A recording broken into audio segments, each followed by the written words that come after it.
అబ్బా మా నాన్న లేనిపోని చేస్తాడు కదా, ఈ విషయం రాఘవ చెప్పాలి. అరే సూరి, జానకి ఫోన్ చేస్తాందిరా. హలో జానకి. హలో రాఘవ, ఎక్కడున్నావు? ఇక్కడనే మన మర్యాన్ కాదు చెట్టు కింద కూర్చున్నాం. చెప్పు జానకి. మా నాన్న మీ ఇంటికి వెళ్తున్నాడు రాఘవ. ఇప్పుడు మీ నాన్న మా ఇంటికి ఎందుకు వెళ్తాను జానకి? ఏమైంది? ఏమో రాఘవ, ఆ పెళ్లి చూపులు టైంకి హ్యాండ్ ఇచ్చింది కదా, మీరేమైనా చేసి ఉండొచ్చు అని మీ దగ్గరకు వస్తున్నాడు. ఏం జానకి, మేమేం చేసినాం? మీ నాన్న ఎందుకు చెప్పు అసలు ప్రతి దానికి మమ్మల్ని అనుమానిస్తాడు? ఏమో రాఘవ, నేను ఎంత చెప్పుకుంటా వినకుండా వస్తున్నాను. నాన్న నువ్వు ముందు ఇంటికి వెళ్ళు. నీ పెళ్లి చూపులు క్యాన్సల్ అయినాయి, సెలబ్రేట్ చేసుకుందామని నేను శంకర్ సూర్య ఇక్కడ కూర్చొని అట్లా బీరు తాగుతా అంటే మీ నాన్న మళ్ళీ లేని పొందు కూడా పెడుతుంది కదా పెంట.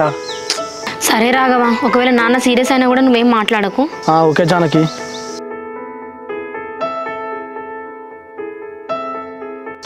రే సూరి, జానకి వాళ్ళ డాడీ మా ఇంటికి వెళ్తాడు అట్రా.